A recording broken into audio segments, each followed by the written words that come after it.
indirect and inverse variation equations. We'll be solving word problems involving both. Now, with direct equations and indirect equations, let's show this here. Okay, if it says something varies directly, we will write y equals a constant times x.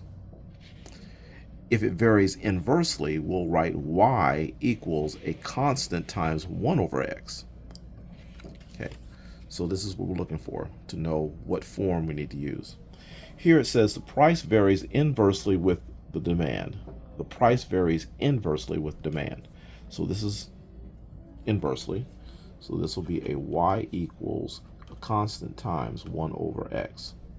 Now, just to make sure we kind of keep up with what's what, we're going to make sure that everything matches. So the price varies. So they're using the word price. So we're going to change y to the letter P. We'll keep the K times. And then they say it varies inversely with the demand. So I'm going to use the letter D for demand. So instead of 1 over x, it becomes 1 over D. Okay, now that we have the inverse directly equation that matches our word problem, let's keep reading. The price is $250 while the demand is 100 orders. So let's put a price of $250 equals K, and there was a demand of 100. So that means when the price is $250, people in that month, I guess, bought 100 of these.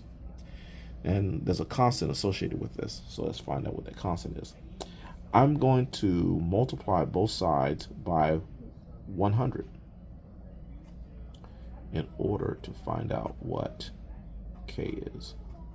So times 100 here, and here times 100 there. All right, so this will be 250 with 2 more zeros. And these will cancel out and we'll get K. So K is 25,000. Okay. So let's go back up here. And we know our problem uses P equals K times 1 over D. And we know that our K is going to be 25,000 times 1 over D. Okay, so now we have our equation. How many units will be in demand if the price is $200? So now the price goes down to $200, and we want to know what the demand is for that, because when the price was $250, 100 people bought it. That was the demand. So now the price is $200 equals 25,000 equals 1 over D. Okay. All right. So we need to find out what the demand is. What is this? Not equals. That's a multiplication. Times.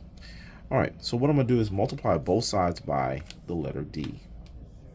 So multiply by D over here, multiply by D over here.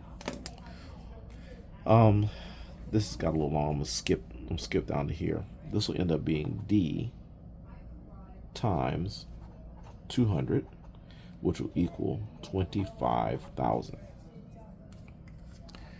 Now from here, I'm going to divide both sides by 200 in order to get the D by itself. So let's divide by 200. And D will equal, see, these zeros will cancel out. And I'll be left with 250 over 2.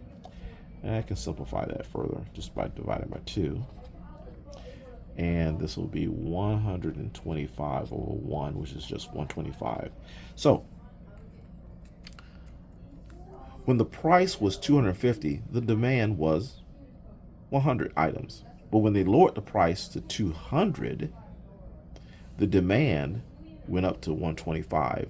So as the price goes down, the demand or the purchasing of the product goes up. Next, to preserve the volume of a cone, the height must vary inversely with the radius squared. To preserve the volume of a cone, so this is inversely. So this will be this one right here. All right, so let's write that down. y equals k times 1 over x. Now, since they're saying the volume, so we're going to use the letter V to represent volume instead of y. So V equals, then put the constant. Oh, with the radius squared. So we need to radius to the second power will instead of x. So radius to the second power. All right, that's everything. All right, next. The height is going to be 90 while the radius is 2. The height is 90 when the radius is 2. Oh, I'm sorry. I put the volume. This is a height problem. So let me use the letter H instead of the letter V. This is a height problem. The height must vary inversely. Sorry, didn't read that properly. So the height is 90. So this becomes a 90. Stays K. And the radius is 2. So 1 over 2 to the second power. Now 2 to the second power is going to be a 4. So this is times 1 over 4. To get rid of a 1 over 4 or cancel it out, I got to multiply by 4. So we'll multiply by 4 over here. But whatever you do on one side, you do on the other side. And we'll multiply by 4 over there. As a result, 4 times 90 is going to be 360. The 4's here will cancel, and we'll get the constant k is equal to 360. Okay, so our formula goes from h equals k times 1 over r squared to h equals 360 times r 1 over r squared. Okay, so this is it. All right, finally, what is the height? So what would the height be if the radius is 3 to preserve the volume? So we're going to put in a radius of 3. So we have 360 times 1 over 3 to the second power. Now 3 to the second power is going to be 9. So that's going to be 1/9. I want to make 360 a fraction so that we can multiply these two. That's two fractions, and we'll get 360 times 1, which is 360, and 1 times 9, which is 9.